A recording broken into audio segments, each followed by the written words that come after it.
التماس دعا بسم اللہ الرحمن الرحیم اللہم کل ولی کل حجت ابن الحسن صلوات علیہ ابائے فی حاضر ساتھ و فی کل ساتھ من ساتھ لیل من نہار ولیاً و حافظاً و قائداً مناصراً و دلیلاً معیناً حتیٰ تسکن ورزق تمتع ہو فی طویلہ یا رب محمد و آل محمد و عجل فرج قائم آل محمد دعا گو ہوں کہ خلاق کائنات آپ تمام مومنین و مومنات کے اس مقدس مقام پر چلائے قبول و مقبول فرمائے۔ بانی جشن محسن عباس حیدر اور ان کے والد کا یہ خرچ اخراجات مولا اپنی برگاہ میں قبول فرمائے اور آپ تمام کو اور ان کو ان کی نیت کے حساب سے اجر عظیم عطا فرمائے۔ جن مومنین نے میرے ضمن میں جناب سیدہ قادنہ سے خطیب سمجھ کے دعائیں لگائیں، مولا ان کے حاجات کو قبول فرمائے۔ دعاؤں کی قبولیت کے لیے امام زمانہ کے ظہور کے لیے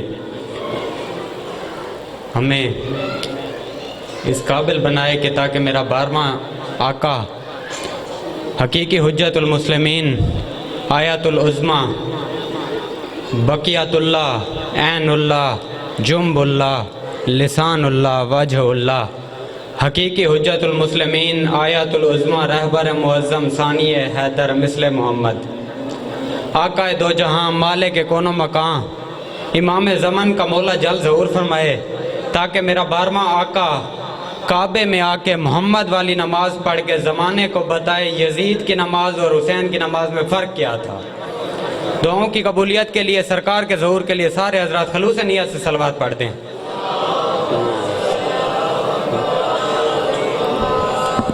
میں نے کوئی سر شر لگانا نہیں ہے، اکیلا خطیب ہوں، جتنا ہو سکتا ہے میری کوشش ہے کہ میں آپ سے مختصر سا ایک پیغام اور ایک جشن شعبان کی نسبت سے مبارکباد پیش کروں۔ توجہ ہے نا سامعین محترم، 4 شعبان المعظم کو آپ نے اپنے ذہن میں رکھنا ہے، اور پہلا میں جشن کا فکرہ کہنے لگا ہوں بغیر آپ لوگوں کو انتظار کرائے۔ 4 شعبان المعظم کو اپنے ذہن میں رکھیے گا سامعین محترم۔ حمد ہے اس پروردگار عالم کی کہ جس نے 4 شعبان المعظم کو وجہ اللہ کے گھر میں وجہ اللہ کا نزول فرمایا ہے۔ مولا پنجتن پاک آپ کو سلامت رکھے۔ اگر آپ کے لیے اردو پڑھنا یا اردو سننا مشکل ہے تو میں سرائکی میں پڑھ دیتا ہوں، لیکن کوشش کیجئے گا کہ زیادہ سے زیادہ آپ نے میری طرف توجہ رکھنی ہے۔ میں آپ کے نعروں کا طلبگار نہیں ہوں، لیکن آپ کی داد کا طلبگار، آپ کی توجہ کا طلبگار ضرور ہوں۔ میں نے پہلا فکرہ کہا ہے کہ سامعین محترم حمد ہے اس پروردگار عالم کی کہ جس نے وجہ اللہ کے گھر میں وجہ اللہ کا نزول فرمایا ہے۔ سامعین محترم وجہ اللہ کہتے ہیں ایک چہرے کو، توجہ ہے نا سامعین محترم، جو اللہ کا چہرہ رکھتا ہے۔ وجہ اللہ کہتے ہیں 2 چہرے رکھنے والے کو۔ توجہ سامعین محترم، وجہ اللہ کہتے ہیں 2 چہرے، یعنی کہ ایک بندہ اگر ایک وقت میں 2 چہروں کی عکاسی کرے اسے وجہ اللہ کہتے ہیں۔ اس لیے میرے مرشد علی سے پوچھا گیا کہ مولا عباس وجہ اللہ کیوں ہے؟ میرے مرشد علی فرماتے ہیں عباس وجہ اللہ اس لیے ہے کیونکہ عباس مجھ علی کا چہرہ بھی ہے اور اس اللہ کا چہرہ بھی ہے۔ سارے حضرات مل کے حیدری، توجہ نا سامعین محترم۔ اور آپ لوگ یہ اکثر ذاکرین سے یہ فکرہ سنتے رہتے ہیں کہ مجلس میں اور جشن میں چہرے کا درست کر کے بیٹھیے گا، کیونکہ آپ لوگوں کی ویڈیو بن رہی ہے۔ لیکن جس ہستی کا میں تذکرہ کر رہا ہوں، جس ہستی کے میں فضائل پڑھنا چاہ رہا ہوں، اس ہستی کے بارے میں آپ کو کتاب کا حوالہ دے کے بات کرنا چاہتا ہوں۔ کتاب کا نام ہے ملاقات امام زمانہ، لکھنے والے ہیں آیت اللہ حسین۔ توجہ ہے نا سامعین محترم، وہ کہتے ہیں کہ میں نے سن رکھا تھا اور پڑھ بھی رکھا تھا کہ امام زمانہ ہر مجلس میں ہوتے ہیں، ہر جشن میں موجود ہوتے ہیں، لیکن وہ کہتا ہے کہ میرے دل میں خیال ہے کہ اس سال میں مولا سے ملاقات کر کے رہوں گا۔ توجہ ہے نا سامعین محترم، اس سال میں اپنے امام سے لائیو ملاقات کروں گا، روبرو ہوں گا۔ ایک بیعت آمنے سامنے تھی کہ ملاقات کرنا چاہتے ہیں کہ میں کو مولا نظر آمن، توجہ نا سامعین، میں مولا سے ملاقات کر کے رہوں گا۔ وہ کہتا ہے کہ میں حج کے اوپر چلا گیا۔ آپ لوگوں کی توجہ ہے نا میری جانب؟ امام ہر سال ہر جگہ پہ موجود ہوتے ہیں، اور بالخصوص حج کے اوپر مولا ہر وقت موجود ہوتے ہیں۔ جو بندے پریشان ہو گئے ہیں، حج امام کے بغیر ہوتا بھی نہیں ہے۔